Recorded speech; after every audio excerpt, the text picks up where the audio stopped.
Fort కొచ్చి బాగుంది కదా Nani. Fort కొచ్చి బాగానే ఉందన్న. కేఆర్ఎం నుంచి అప్డేట్ వదిలితే ఇంకా బాగుంటుంది. ఇద్దాంలేనని తొందరగా ఉంది అన్న. నువ్వు సోషల్ మీడియా చూస్తున్నట్లేవు.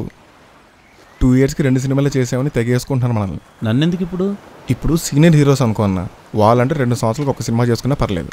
మళ్ళీ యంగ్ హీరోస్ కూడా ఇలా చేస్తుంటే ఇండస్ట్రీ అయిపోవాలన్న. ఓహో, ఒకప్పుడు బ్యాక్ టు బ్యాక్ అని చెప్పి వేసుకున్నారు, ఇప్పుడు ఇలా చేస్తున్నా బ్యాడ్గా మాట్లాడుతున్నారు. కలికాలం ఉన్నాను, అందరూ ఖాళీగా ఉన్నారు, ఏం చేయలేం.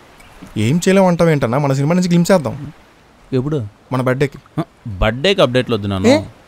ఏ లేదు నన్ను, నువ్వు ఇచ్చిన అప్డేట్ పాజిటివ్ రెస్పాన్స్ వచ్చిందనుకో హ్యాపీగా బర్త్డే సెలబ్రేట్ చేసుకోవచ్చు. అదే అప్డేట్ రెస్పాన్స్ తేడా కొట్టిందనుకో బాధపడుతూ కేక్ కట్ చేయలేంగా, అసహ్యంగా ఉంటుంది. అన్నా నన్ను నమ్మన్నా.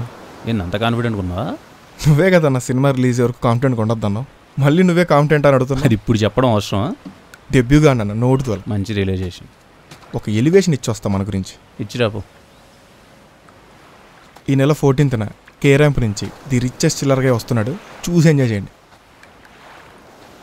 ఇప్పుడు నన్ను చిల్లర అన్నది ఎలివేషనా? నోటుతోలన్నా. దాన్న షాట్లోకి వెళ్దాం.